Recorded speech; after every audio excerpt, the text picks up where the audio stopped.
everyone, welcome to my channel. I hope you're having a fantastic day. In this video, I am going to show you that you can use a 100% natural material for a very vibrant, sort of fuchsia purpley watercolor, and that is beet juice. It has actually been a quest of mine for quite some time to try and find more natural, organic materials to create my own watercolor paints. And while I've tried a few recipes out, I've had very limited success, but the one that has been the most successful and just makes a beautiful watercolor is beet juice. So what I did is sliced up some beets and boiled them in water for about 20 minutes. I think it was around maybe like 1.5 cups of water, potentially 2 cups. I'll have to measure better for next time and maybe post a video with more exact measurements on how to make it. But anyway, for this video, I'm just showing you what that paint looks like, how it mimics watercolor, and how similar it is to an actual watercolor tube. So watercolor out of a tube. So let's go ahead and jump right in. I'll show you what that looks like. So I'm starting out with just wetting the watercolor paper, and you can see my little jar of beet juice off to the right there.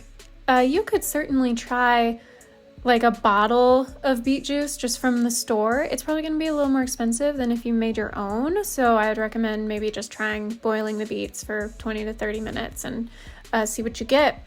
And you can tell it's a really, really vibrant color, and I'm just kind of having fun filling in just different things and some random shapes, botanical type stuff. I've been kind of really into botanical sort of images lately, so hence what I'm doing here. And I'm not using the proper brush for that type of thing, but the slanted flat tip brush is a pretty versatile one, so I sort of made it work. But anyway, this is just to show you the vibrancy of the color that you can get.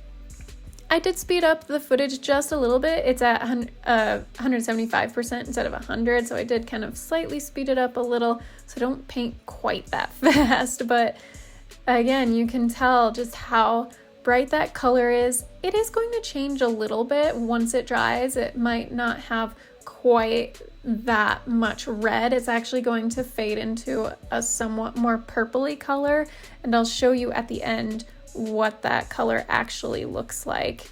So just filling in some kind of berry looks and berries. And if you want to experiment with a monochromatic, meaning a singular color painting, I think this would be a perfect way to do it.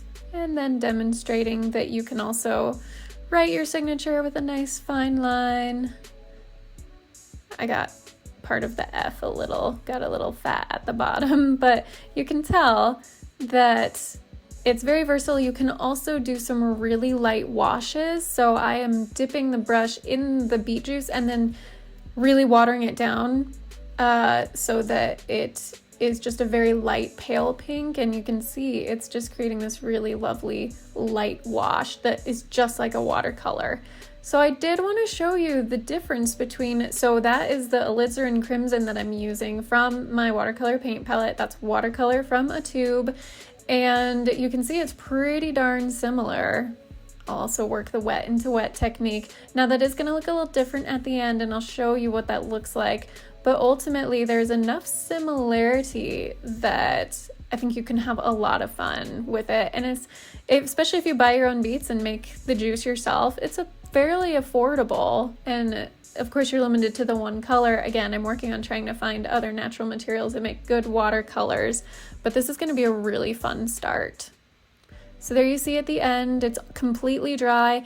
You did get a little bit more texture with the actual alizarin crimson on the left, but the color is very vibrant with the beet juice, and that left side is the wash with the alizarin crimson. I actually like the way the beet color turned out better.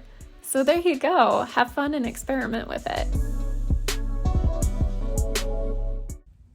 Thank you so much for watching. I hope you enjoyed that video. If you did, give it a thumbs up. Go ahead and subscribe. I hope you also give it a try. It can be really fun to experiment with different natural materials. So until my next video, be kind to yourself, be kind to others, God bless, and I'll see you soon.